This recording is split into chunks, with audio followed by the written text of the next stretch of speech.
Some of them anyway.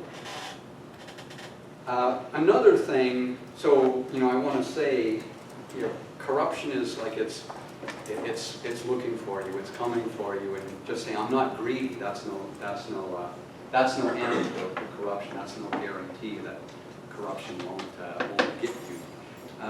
Part of an even more pervasive motivation maybe is just the need to find kindred souls, people whom we can reach consensus or some kind of a concurrence of sentiment.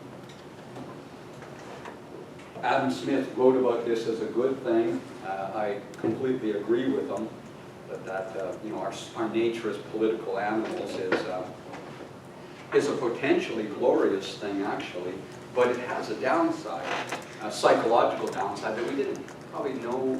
I mean, now we've worked out a lot of the science. We know it's a well-confirmed phenomenon today that this desire to be, to have a consensus with the people around you, it runs very deep and it corrupts in the following way. So we tend not to notice how we adjust our attitudes to fit with those of the people around us.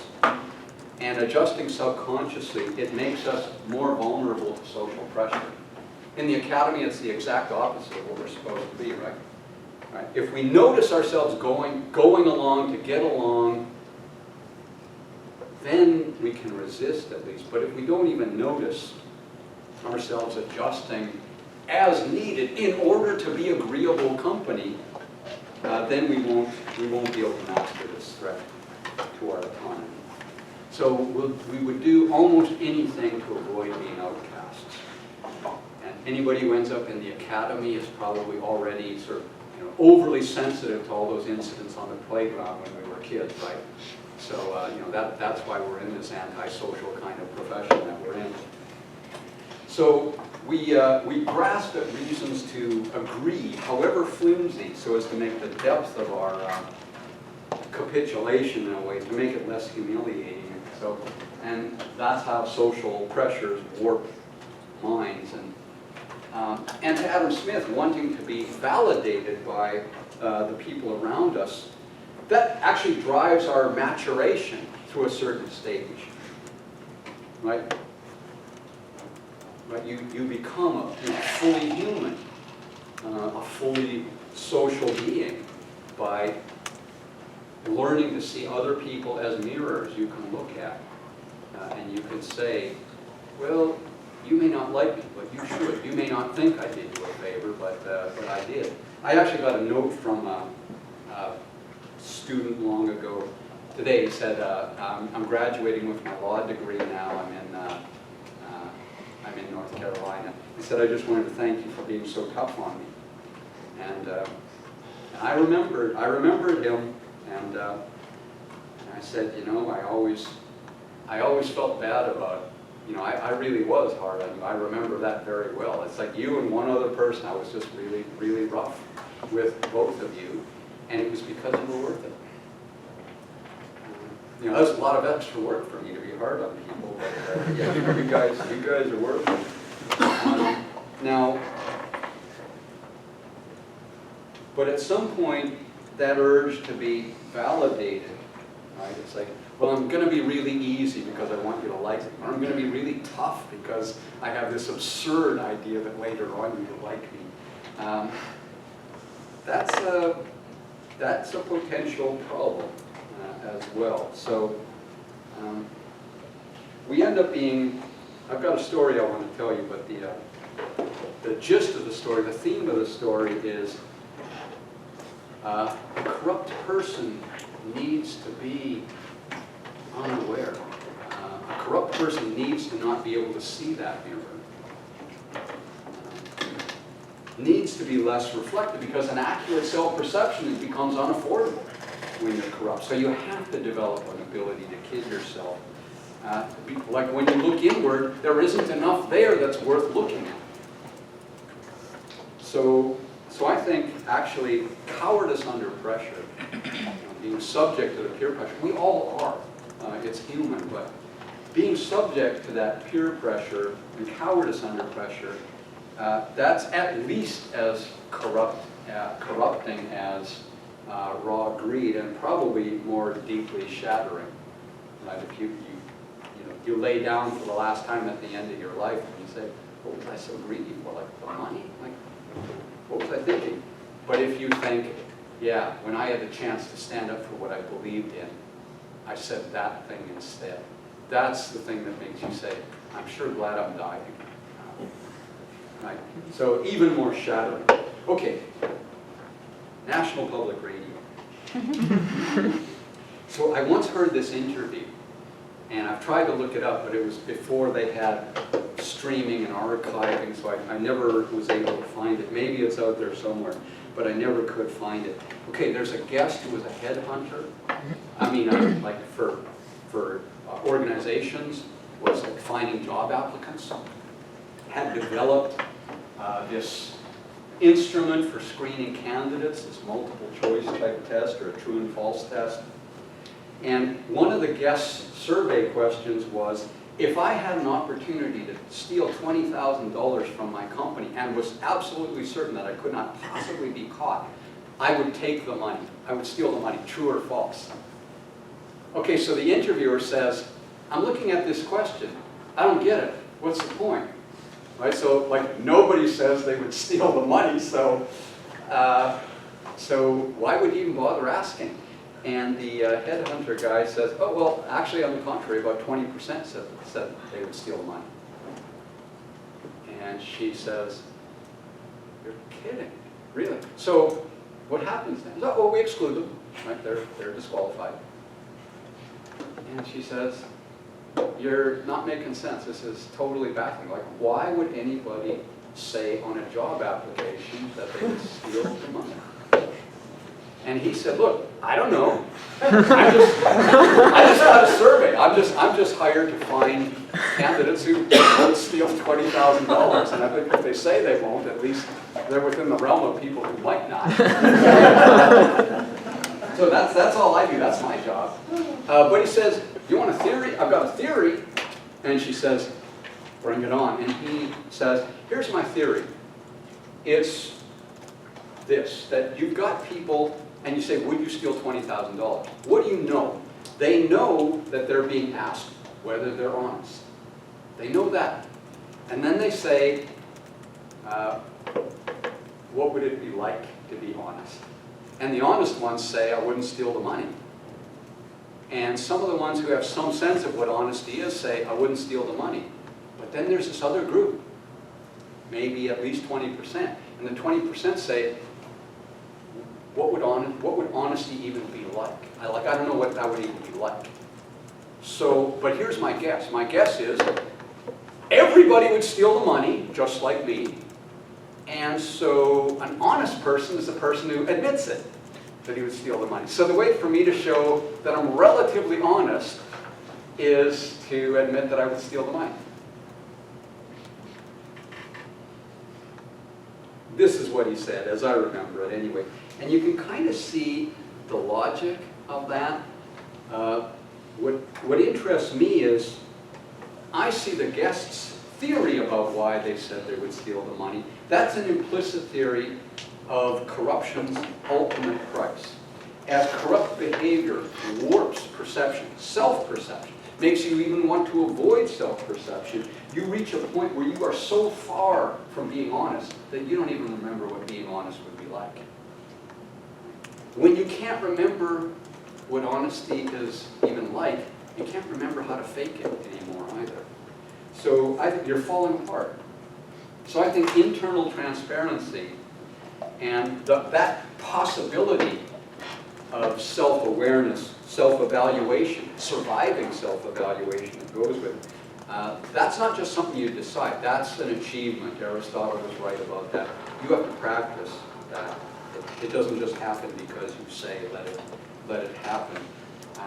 This undermining of agency, this corrosion, this self-destruction of agency, you can understand that as it's a danger to individual psychological profiles. It's a danger to organizations as well as a danger to individuals. So suppose, I wish I were making this up, suppose your job is to balance your unit's budget within the company or within the university. person. One of your tools for balancing your budget is to collect fees from other units within the organization with whom you transact and trade and make deals and so on. So you may wake up someday to find that your job as an administrator in your unit is to cannibalize other units. You don't need to be a monster to find yourself in that situation. It can happen as a consequence of your bosses restructuring your responsibilities. This is not hypothetical. And your bosses might not be at fault either. Not exactly. Like, they may be under orders to impose fiscal accountability and discipline, and it may be part of an effort to combat corruption. So, when Plato wrote about justice in the polis as justice writ large, he was treating the paradigm of injustice. This is somewhat anachronistic from our perspective. The paradigm of injustice is a soul divided against itself. So what makes the tyrant unjust is what makes the tyrant corrupt. The tyrant's soul is decomposing, falling apart, losing its unifying purposiveness. Like, it doesn't, the left hand doesn't know what the right hand is doing. And in organizations, you get to a point where when an official accepts bribes under the table, you've got an agency for which that agent works that's becoming less transparent to itself. Its left hand doesn't want to know what the right hand is doing, or doesn't want the right hand to know what it's doing. Right? And that loss of self-awareness, self-transparency within an organization, that's compromised agency, and we see it all the time. That for what we think of an agent, paradigmatically, a person, a human being, weakness of will, not being able to resist temptation, not being able to manage your various incentives, that compromises your potential to be an agent with a unified purpose. Now, there are some organizations that are usefully seen as agents. So, did Australia, maybe the Australian government, did it really do that to the Aborigines? Well, you say, well, I don't know. Okay, the government did that. The government actually made motions and voted and passed motions to do that to the Aborigines. So you say, did the Australian government do that? Well, yeah, it did. There's like no getting around it. There was an action that was taken, and it was the Australian government that was the agent undertaking that action. But as a corporate agent comes to lack both the appearance and the reality of being on a mission, it stops resembling an agent. So if you said, did Australia do that? Say, well, that's pretty nebulous. That's a pretty ill-defined question. Was the government, the agent acting on behalf of Australia? Well, I guess yes, but it's not like Australia willed its government to do that. The government willed itself to do that. So, yeah, there are gradations of agency where we say, yeah, that's an organization. That's actually becoming less of an organization. Like, as organization is, like, it has a literal meaning. And as it becomes less and less applicable, you say, that organization is becoming less organized. That's to say, in effect, that it's becoming less of an agent. And the things that are happening within and being done by the organization are increasingly not anybody's intention, not anybody's plan. And however good or bad that is, we're not really seeing this as agency. And where there's no reason to call X an agent, I would say, well, there's no reason to call it an organization either. In the case where it's supposed to be an organization and it isn't, then I would want to say what we're talking about is, by linguistic habit, we're still using the word organization, but what we're actually looking at is a dysfunctional mess. And again, I wish I wasn't speaking from experience. One more source of corruption beyond greed, I think, would be sheer uncertainty. There are times when officials exercising discretionary power, they can't just follow the rules. There is no uncontroversial interpretation of either the letter or the spirit of the law. So suppose you're a compliance officer administering a grant. And then the grantee comes and asks you to look the other way while the grantee diverts money from its intended purpose to a better, more valuable purpose. And what do you do if you're the person in charge of oversight? Like if you say, can't do, the rules are the rules, you got the grant for this purpose, you cannot change your mind, you're a pompous bureaucrat, and you're lazy and irresponsible if you go the other way. To say, yeah, I trust you, just do what you're going to do. It's my job not to trust you, but I do. So it's like you can't win. So the risk of emerging from that system, from that situation is, well, I don't know, somewhat corrupt. It's real whichever way you decide. So it's not that simple a deal. Rawls taught us that justice is the first virtue of social institutions, from which we're supposed to infer that our first task is to articulate principles of justice. And I think we've made some big mistakes in theorizing about justice. And maybe the most surprising one is simply the simple fact of thinking justice is the first virtue. It has to come first. And it can't come first. So here's the thing. How much power has to be concentrated in corruptible officials as a means to the end of realizing your vision of justice? So if your vision of justice is a prescription for what would otherwise be an unnecessary concentration of corruptible power, there comes a point to ask yourself whether your vision of justice is a mirage. So in practice, the officials who make basic structures work, they have to begin with the question of how to avoid and resolve conflict. Not exactly with justice. Justice emerges from that. So the kind of question that judges actually need to moderate, actually need to answer, they're questions like, is flying over your land at the height of 10,000 feet a form of trespass? So I better consult my theory of justice. No, that's not what you consult. When is drilling for oil underneath your own land, your own surface rights, when is that a form of trespass? When is it a way, just peacefully minding your own business? Now, those questions historically come to have answers. Did you actually buy the mineral rights? You say, well, I don't know, did I? Well, you can look it up. Oh, well, why can I look it up? Well, you can look it up because there was a case that came to court and the judges decided that under this case, you have to be treated as having bought the mineral rights as well. So how did that work exactly? What drove that decision? Was it justice? Well, these are questions that got answered by judges looking at litigants, actual litigants, and thinking about potential litigants and asking themselves, what is it, how do I have to decide this so as to be helping people like this stay out of court in the future? So there was a right answer, in the one case anyway, which is to say, we can't turn every landowner into a troll on the ground, charging a fee, a toll, to every wannabe airline who otherwise would turn the trip from New York to Los Angeles from a 6-week trip into a 6-hour trip.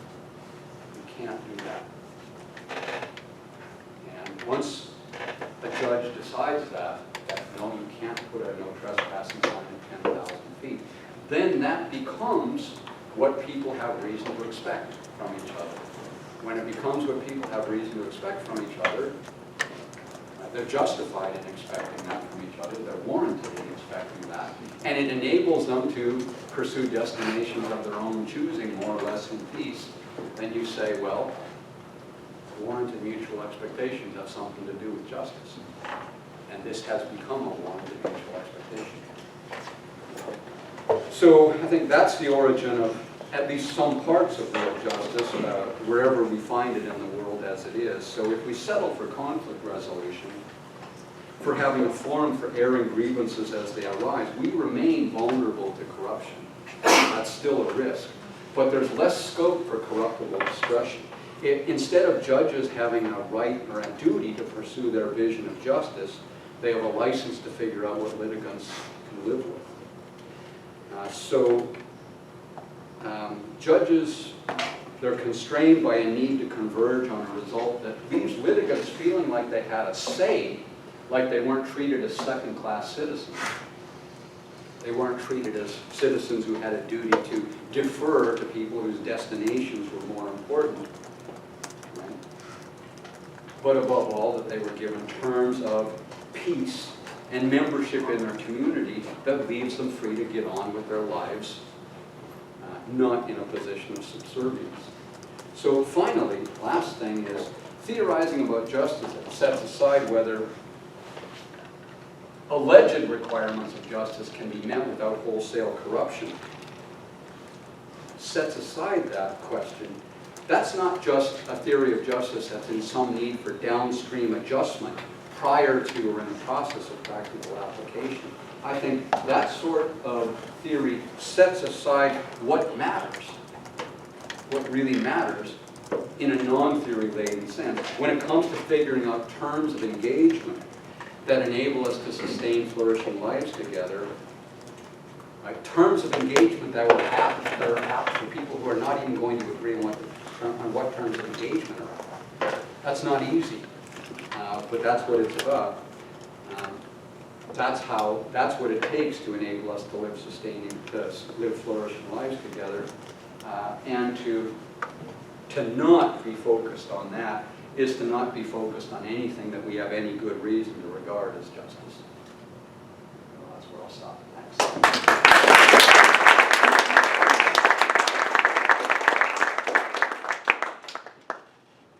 Okay, guys, we have about 10 minutes for Q&A.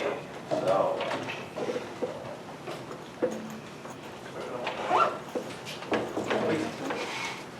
What's happening? Yeah, please. Okay. So I don't know if I phrased this correctly, but would you say that there's inherent corruption in governmental structures since they have to concentrate power? Or is it just that the corruption grows in those structures when they don't allow for transparency? I apologize for being a nerdy philosopher, but let me ask, what would inherent corruption be as opposed to just corruption? I guess just that those structures can't exist without corruption being involved. Yeah, okay. Those structures, say, make corruption inevitable. Mm-hmm.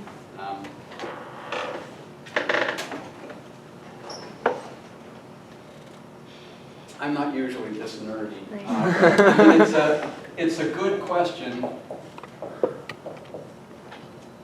There's too much to say about it, but that's one of the things that makes good questions good, I suppose. There's a debate which goes all the way back to metaphysics as to, say, how to contrast inevitable from impossible and possible. And so you could say it's entirely conceivable that you could have honest government, right? Like there's no trouble, there's no self-contradiction, there's no like fundamental paradox in saying, yeah, I can imagine. First of all, I think George Washington actually was an honest politician, and I can imagine him being president of a country, and I can imagine, all of the people to whom he delegates power being as virtuous as he was, as uncorrupted as he was. So there's no problem imagining it. I mean, has it actually happened? I don't know. I don't know that it has, but is it possible? Sure, it's possible. So you could say, in that sense, it's not inevitable. The other thing you could say is, if you create an institution, you're creating a game in the sense that game theorists talk about games. You're creating an institution as an institutional structure. right? An institutional structure, it's a set of rules of the game.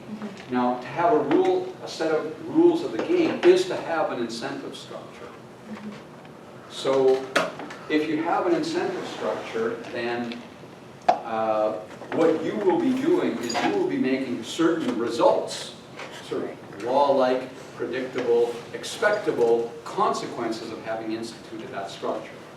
Right, so you say, well, the structure of the game I've created, it's like a prisoner's dilemma, and so you say, well, in a prisoner's dilemma, you would expect defection, and if you say we're counting on you to cooperate, and people volunteer, say, I'll be the cooperator, I will be the one who does this for no fee, and then you don't do this, it's like, then we're saying,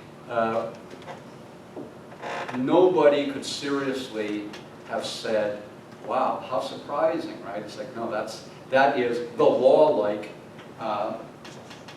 prediction that you get from that incentive structure. So to create an institution is to create an incentive structure. And if you say, well, ideally, I would create this institution without creating this incentive structure. Ideally, I would say, you will do this as a public service, you won't collect a fee. And then you say, but everybody collects a fee. What are we even talking about here? So there's a different kind of inevitability that you say is perfectly imaginable that people will be honest. But if you're making it pay to collect fees, you will see people collecting fees. So it is inevitable in another sense. Well, not exactly inevitable, but it's inevitable in the sense that it would be a mistake to expect anything else. So now you said government. I guess I don't often, maybe Walter, compared to Walter, I'm a fan of government, and most of our heroes, like including Adam Smith, they were in favor of things like public education. But did Adam Smith ever dream that these things weren't corruptible? No, he never had any doubt that these things are corruptible. And so you say, well, you're playing with the devil when you create government power to administer things. I would say, though, that I still want to say that corruption it's not a characteristic feature of government. I'd say it's more like the risk of corruption. It's a characteristic feature of organizations as they grow in size, period. Now like if you're IBM, do you just get to keep expanding your budget? Well, at some point people say, sorry, the selectors, nobody. Like there will come a day when nobody even remembers, like as innovative, as path-breaking an invention as that may have been at one time. It won't be very long before people don't even remember what that was. Like this is a dinosaur. It's going to go extinct. You will be left behind. So there's a discipline that you see there, and the thing that decouples an organization from that discipline is power to tax. Right? If you say, "Oh, I've thought of something. What if we made it the case that customers didn't have to participate in the decision about how much they were going to pay for the service?" Say, wow. What a great innovation we've got now. And so that's where you are taking one of the dynamics that limits corruption and really just taking the brakes off.